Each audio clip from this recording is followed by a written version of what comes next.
What will America do to protect the auto sector from the China shock?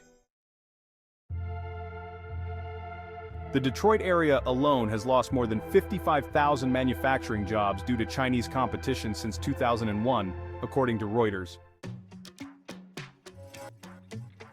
The administration of U.S. President Joe Biden is working to intensify its efforts to protect the U.S. auto sector from China's growing dominance and what it sees as unfair trade practices, according to recent reports from Reuters and the specialized investing platform.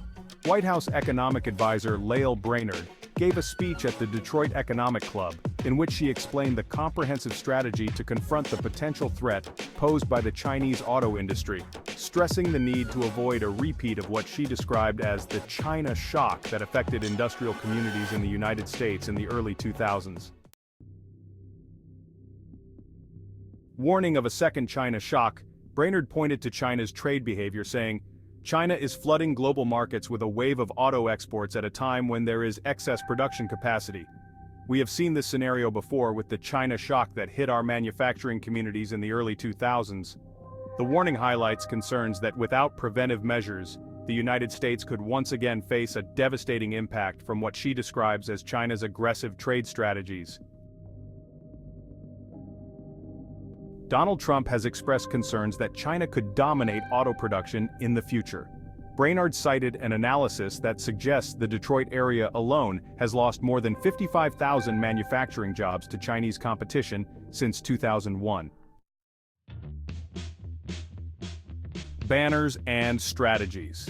In a related development, the U.S. Department of Commerce has proposed restrictions on key Chinese components in internet-connected cars on U.S. roads, citing national security concerns.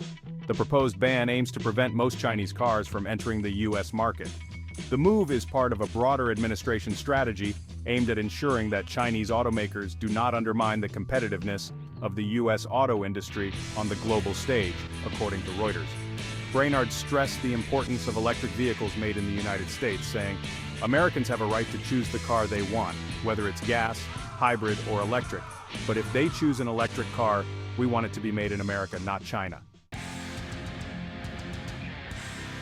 Protecting the U.S. auto sector. China's influence on the global auto market has become a major issue in the 2024 presidential race, with Republican candidate Donald Trump expressing concerns that China could dominate auto production in the future. The Biden administration has imposed significant tariff increases on Chinese imports, including a 100% tax on electric vehicles. In response, the Biden administration has imposed significant tariff increases on Chinese imports, including a 100% tax on electric vehicles, in an effort to protect strategic industries from state-backed manufacturing practices in China. Brainard stressed the need for these safeguards, saying, "For companies to be able to invest in new, innovative designs and models here in America, they must ensure that their investments are not undermined by Chinese vehicles being sold at unfair prices." Addressing loopholes. According to Investing, the administration is also focused on preventing Chinese automakers from circumventing tariffs by setting up factories in Mexico. Brainard noted that the United States is closely monitoring these practices and that China's excess production of electric vehicles will be a major focus when the U.S.-Mexico-Canada trade agreement is reviewed in 2026.